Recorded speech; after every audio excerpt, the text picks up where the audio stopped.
Hi everyone, my name is Thea and today we're going to talk about my green card timeline. So I know it's maybe not a topic that everyone is interested in, but I know that at the time when you're waiting for your green card, you're just like looking for so much information because it's so stressful not to know when you're going to have your green card, and you just hear everything on the internet from like 3 years to 2 months. So I just wanted to give an updated timeline and just tell you about my journey and how I started here in America and the different visa I got before getting married and getting approved for my green card. So let's get into it.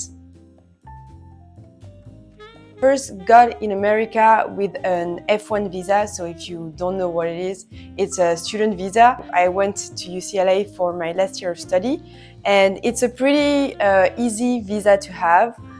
However, you just need to prove that you have sufficient funds just to finance your year here at school. And then it's pretty much your school who is going to give you some documents, and it allows you to stay as long as you are studying. So I just started with that. I had my F1 for 1 year, and after that,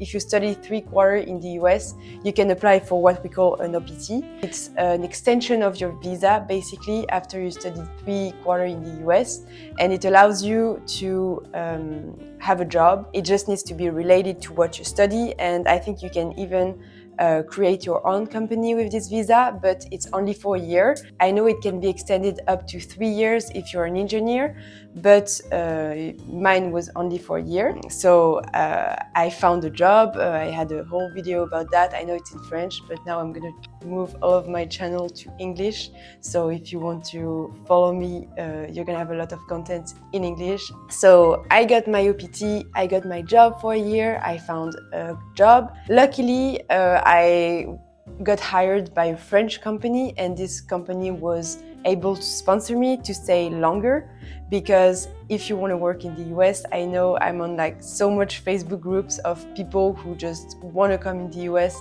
and want to work here because they have higher salary or just because they want to experience America. You cannot come like that. It's actually pretty complicated, and most of the time it's going to require a sponsorship, so it's really not easy, and usually most companies will not want to sponsor you because it's pricey, and also most of the time they're gonna have to hire an attorney, and they're gonna have to prove that you have a special capacity compared to US citizen, and no, you cannot say that you're speaking French. It doesn't count. You need to have some special skills or special things that that the company would hire you for. So I got lucky enough to be on E2 visa. It just works if you're hiring someone who is from the same country as the company is. So it worked for me since I'm French. They also need to prove that they're investing in the US. Like we have they have investment in the US. They need to prove that they're hiring some American people too. And so once you have this visa, I think it was one of the reasons why it was easier for me to get the green card, just because I already had a background in the US with my F1, OPT, E2. It's been almost 3 years that I was here, so I think that helped. And I stayed on this E2 visa for about a year before getting married and applying for my green card. So now more about the topic of the video, which is the green card. So now that's mostly what interests you the most. So there's different ways to get your green card. It can be sponsored by a company. It can be marriage-based. I think if you have some specific visa, you can also get a green card later on. You can also win the lottery. For me, I got married to a US citizen. Some people might think that like you get married and automatically there's a process and you receive the green card by the mail. So it doesn't work like that if you have done a little bit of studies on this. So how it works is that you get married, and then you need to file some specific forms that you send out to the government, to USCIS, and they're going to check everything and make sure that it's not a fake marriage. And they're going to make sure that it's not a fake wedding. So I got married late February, and we filed everything mid-March. So it's a pretty short timeline. It was a little bit tight, but there was an increase of the fees happening early April. So when you file for the green card, you need to file different forms. So there's the form that your husband or wife has to file for you to say that he's sponsoring your green card, the file of your application to the green card, but there's also a file for travel permit and the file for work authorization. So what happened to us is that there was an increase of the fees, which was pretty high. So what we paid was around 1,700, and as of April 2024, it increased to almost 3,000. We got married at the end of February, and so we made sure to file before March 15 so that everything was in order and we were able to pay and not have to pay this crazy amount of money, because we were already hiring our lawyer, which was around 5,000, I would say. No, it was around 3,000, so bringing the total to 5,000. So we didn't want to spend so much money on that. We hired a lawyer to help us. So basically, you're going to have to provide a bunch of information about your background, where you come from, all of your addresses within 10 years. So it's a lot of information. You're going to have to provide evidence of your wedding, so pictures. We also get some letters from friends and family attesting that we were really getting married, that we loved each other, and it was not just for the green card. And so we have to go to get a lot of different documents. There's also a medical exam that I had to go through, so that's also something to consider for the cost. I know it can be pretty expensive. I had to get some vaccines, and also you need to go to a doctor, which is going to make you sign a form and ask you a bunch of questions just to check that you're healthy. So for me, I think I got everything under 500 for everything, but I know that I called a special place, and the first place I called, they wanted to charge me for almost $1,500. So be careful for that. It shouldn't be so expensive. Usually it's more like 200, and if you have to have vaccine on top of that, I had my health insurance, so they covered the vaccine charges.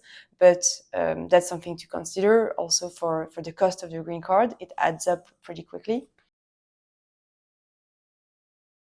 We sent all of the documents early March. I received a notification from the website, so there's a portal and you're going to have a lot of information there, and this is how you're going to be warned if there's something on your case, if you need to take action, if something is going on.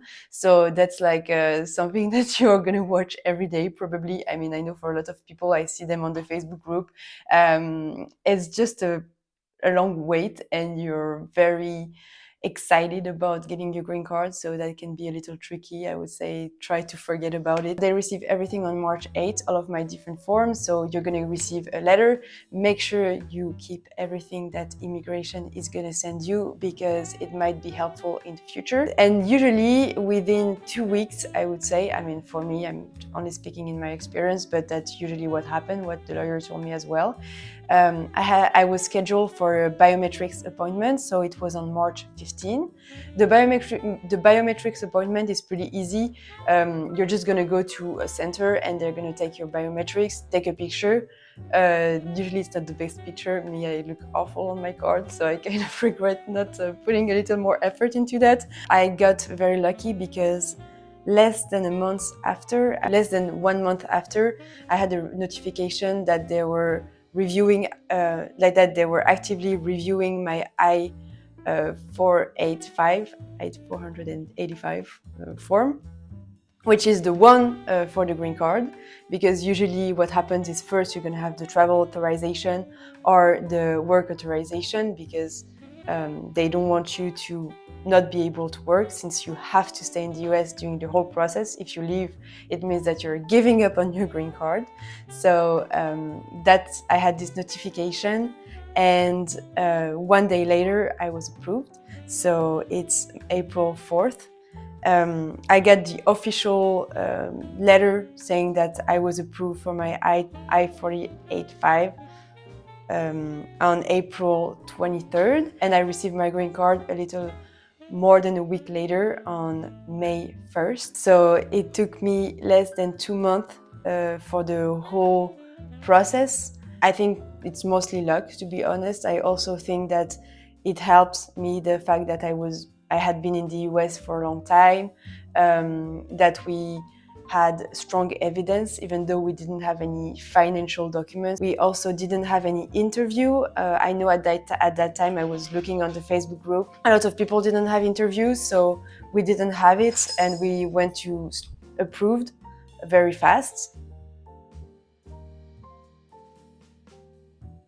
So now, what's next? Since we filed not so long after we got married, I only have a conditional green card, so obviously we need to stay married, and it's a 2-year green card, and in 2 years I'm gonna have to file a little document just saying, oh, we're still married. From now they're gonna send me a 10-year green card. When you have the green card for 3 years, you can apply for citizenship and get the American passport.